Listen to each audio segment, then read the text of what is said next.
Père éternel, béni soit ton nom au plus haut des cieux. Tu es le Dieu des dieux, tu es le Seigneur des seigneurs. Alors reçois la gloire, reçois la louange, reçois la force, reçois la puissance au nom de Jésus-Christ de Nazareth. Que ton esprit demeure et que ton esprit se révèle par la présence de ton esprit en dispersant tous ces esprits qui seront présents pour nous distraire. Dans le nom de Jésus-Christ de Nazareth, nous avons prié. Amen. Thème, la révélation. Texte d'appui biblique, Genèse chapitre 17, versets 1 à 8. Suivons la lecture.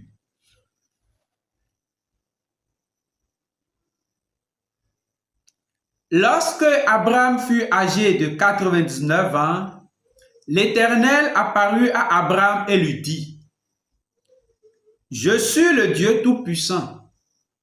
Marche devant ma face et sois intègre. J'établirai mon alliance entre moi et toi et je te multiplierai à l'infini. » Abraham tomba sur sa face et Dieu lui parla en disant, « Voici mon alliance que je fais avec toi. Tu deviendras père d'une multitude de nations. On ne t'appellera plus Abraham, mais ton nom sera Abraham, car je te rends père d'une multitude de nations. Je te rendrai fécond à l'infini, je ferai de toi des nations, et des rois sortiront de toi. J'établirai mon alliance entre moi et toi, et tes descendants après toi, selon leur génération. Ce sera une alliance perpétuelle, en vertu de laquelle je serai ton Dieu et celui de ta postérité après toi. Je te donnerai, et à tes descendants après toi, le pays que tu habites comme étranger, tout le pays de Canaan, en possession perpétuelle, et je serai leur Dieu. C'était Genèse 17, versets 1 à 8. Que le Seigneur bénisse sa parole au nom de Jésus-Christ de Nazareth. De tout homme est comme une racine infectée dans la terre, tel était Adam. La terre appartenant à l'Éternel, il a cette capacité de détruire la racine nuisible en la remplaçant par la mise en terre d'une nouvelle semence qu'est le nouveau Adam. Le présent de l'homme, c'est la repentance après sa nouvelle naissance qui se conjugue au passé pour éclore un futur selon la volonté de Dieu. Que Dieu nous aide dans ce sens au nom puissant de Jésus-Christ de Nazareth. Selon notre texte de base, c'est à 99 ans que l'Éternel se présenta devant Abraham. Et lorsqu'il se présenta devant lui, il lui inculque le savoir-faire et le savoir-vivre pour rentrer dans la nouvelle naissance qui n'est rien d'autre que sa réelle identité sur la terre. Et c'est cet enseignement que Dieu veut nous donner. À 99 ans, lui qui marchait déjà avec l'Éternel Dieu, lui qui connaissait déjà des principes selon la parole de Dieu, lui qui a déjà écouté la voix de l'Éternel et a quitté la maison de son père, on lui présente maintenant une nouvelle loi. Marche devant ma face avec intégrité. Et cette loi, Abraham l'a reçue. Et le signe qui prouve effectivement que Abraham a reçu cette loi pour y vivre sa nouvelle identité qui est la réelle identité de sa personne, c'est le verset 3 qui nous dit Abraham tomba sur sa face et Dieu lui parla en disant, il tomba sur sa face. C'est un geste dans la chair, un geste de respect, mais dans l'esprit, ce qui veut dire mon esprit accepte, mon esprit se met en accord avec ton esprit et libère la soumission et libère le respect à ce que tu viens de m'inculquer comme loi pour que mon identité réelle puisse vivre sur la terre au milieu des hommes. Que le Seigneur nous fasse cette grâce dans le nom de Jésus-Christ de Nazareth. On ne t'appellera plus Abraham, on t'appellera Abraham. C'est l'alliance que Dieu a faite avec Abraham. Et en réalité, l'absence d'Abraham dans la présence de Dieu était la présence d'Abraham.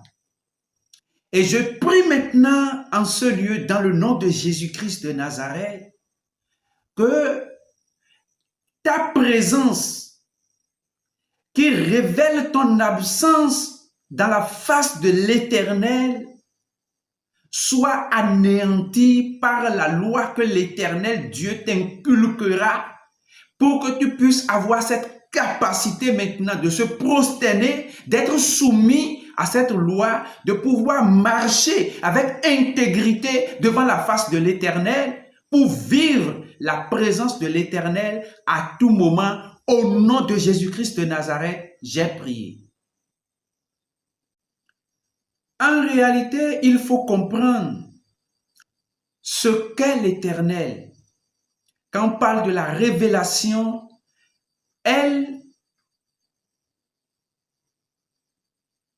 en réalité, la révélation se retrouve dans le monde des ténèbres.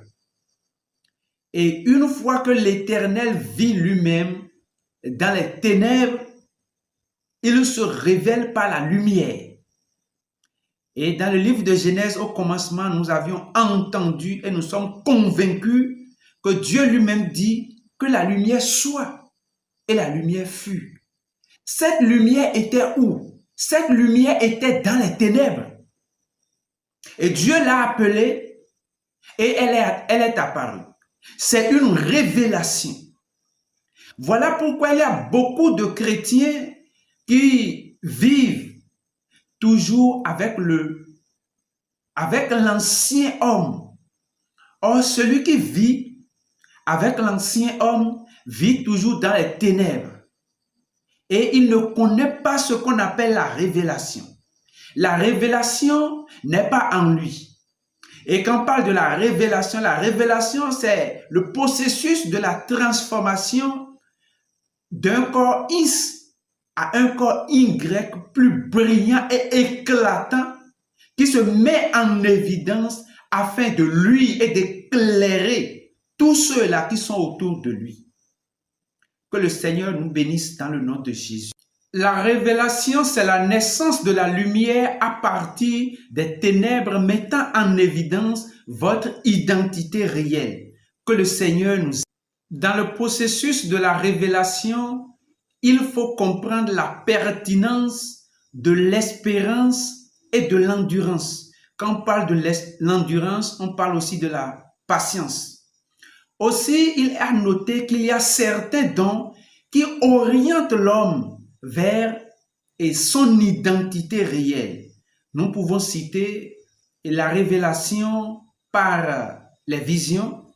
Nous pouvons citer aussi le discernement, la foi, les prophéties, etc. Que Dieu nous accorde une parfaite compréhension pour que nous puissions vivre notre identité réelle tel que notre Père, qui était Abraham pendant 99 ans. Et c'est après ces 99 ans qu'il a su maintenant la loi, qu'il a su maintenant les règles qu'il doit suivre pour pouvoir se révéler et cette révélation qui a eu lieu, dont vous et nous profitons tous aujourd'hui, et il est le Père des nations. Il est le Père d'une multitude. Que le nom de l'Éternel soit béni, afin que nous aussi, nous puissions marcher comme lui, dans le nom de Jésus-Christ de Nazareth. Nous allons lire rapidement Évangile selon Jean, chapitre 17, verset 5, pour écouter ce que le Seigneur Jésus-Christ lui-même, il réclame. Et maintenant, toi, Père, glorifie-moi auprès de toi-même de la gloire que j'avais auprès de toi avant que le monde fût. Et c'est sur la terre que le Seigneur Jésus-Christ adresse cette prière à son Père. Il nous revient de bien comprendre que son identité réelle n'était pas encore apparue, raison pour laquelle il adresse maintenant cette prière. Si toi qui as un nom, et ce nom, les hommes t'appellent par ce nom, et tu vois que ce nom, avec ce nom, ça ne marche pas, lorsque tu es sous l'écho maintenant de cette voix, de cet enseignement, il te revient maintenant de crier vers le ciel, afin que ton identité réelle soit maintenant visible, soit compréhensible au milieu des hommes. Que le Seigneur nous aide et que le Seigneur nous fasse grâce, afin que tout un chacun de nous puisse se révéler à la face du monde au nom puissant de Jésus-Christ de Nazareth. Il faut comprendre que la révélation, c'est une nouvelle naissance par une résolution pratique à pouvoir porter sa croix. Lorsque l'Éternel se présenta devant Abraham, il lui donna une loi. Marche devant ma face avec intégrité. Et cette loi, c'est une croix que Abraham a portée. Ce qui veut dire que lorsque nous sommes devant l'Éternel et nous sommes les adorateurs du Dieu vivant, entre l'adoré et l'adorateur, il doit avoir un point de commun, et ce point de commun doit être la compréhension. Lorsque tu marches, tu chemines avec quelqu'un et il n'y a pas la compréhension au milieu de vous, ça prouve que vous ne pouvez jamais marcher ensemble. Alors, porte ta croix si tu veux effectivement que ton vrai nom soit révélé à la face du monde. Il y a une croix que tu dois porter.